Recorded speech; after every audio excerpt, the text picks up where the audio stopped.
The Acts of John is a fascinating yet somewhat problematic book written sometime in the 2nd century.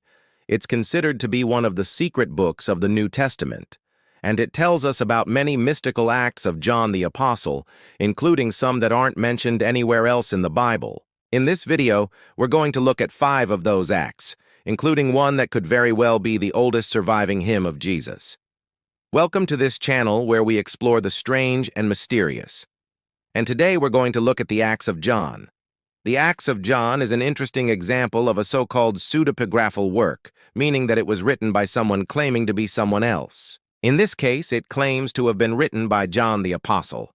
The exact date of its composition is unknown, but most scholars place it sometime in the 2nd century AD. That would make it about 150 years after John's death. The author wrote it in Greek, and it was discovered among the Nag Hammadi library of ancient Gnostic texts found in Egypt in 1945. Most scholars agree that although the author quotes John extensively and claims to be him, he isn't actually the beloved apostle. Rather, it was written by someone who was clearly a follower of John and perhaps part of a monastic community that was continuing the tradition of John's teachings. With that said, let's look at 5 amazing acts attributed to John in this text. Number 5. The healing of the centurion's son. In chapter 18 of the Acts of John, we read about John healing the son of a Roman centurion. What makes this story unique is that it includes a dialogue between John and Jesus. According to the text, John approached Jesus and told him about the centurion's request for him to heal his son. But Jesus said to John, "My hour has not yet come, but your hour has come."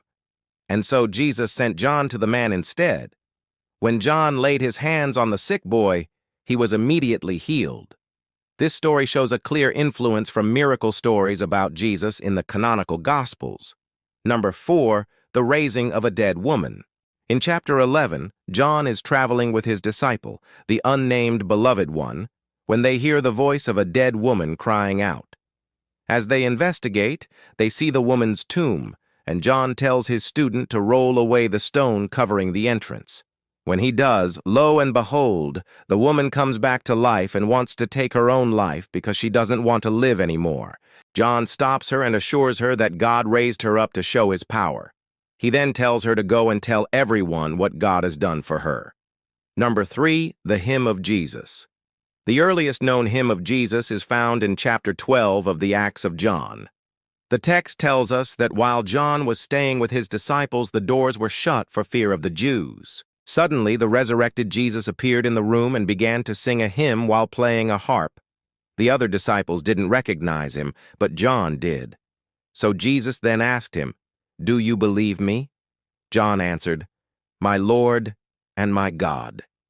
And Jesus then spoke these words to them all, "Rejoice, O my friends, and let no man trouble you, for you shall not suffer, neither shall your children. For I am with you, and no man shall be against you. Blessed are you poor, for yours is the kingdom of God. Blessed are you who hunger, for you shall be satisfied. Blessed are you who weep, for you shall laugh. Blessed are you when men hate you and persecute you and speak evil of you falsely, for great is your reward in heaven." No. 2. Jesus and the scribe. In chapter 6 of the Acts of John, Jesus appears to John and asks him why he isn't happy.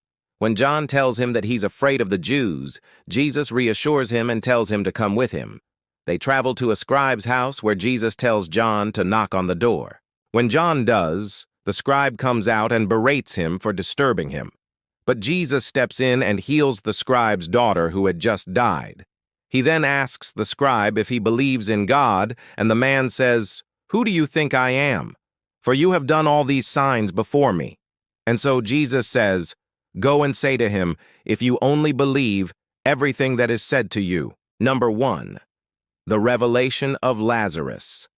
In chapter 22 of the Acts of John, John travels to the city of Ephesus and hears a rumor that the resurrected Lazarus is there. He goes to see him, but when he arrives, he finds a blind beggar instead. John lays his hand on the beggar's eyes and asks, "Are you Lazarus?" And the man replies, "I am he." John then takes him to a nearby river, dips his face in the water, and tells him to wash his eyes. And miraculously, they are instantly healed. Then Lazarus recognizes John and says, "I know you, John, and I know that you don't love me." John is deeply offended and asks how he could prove his love.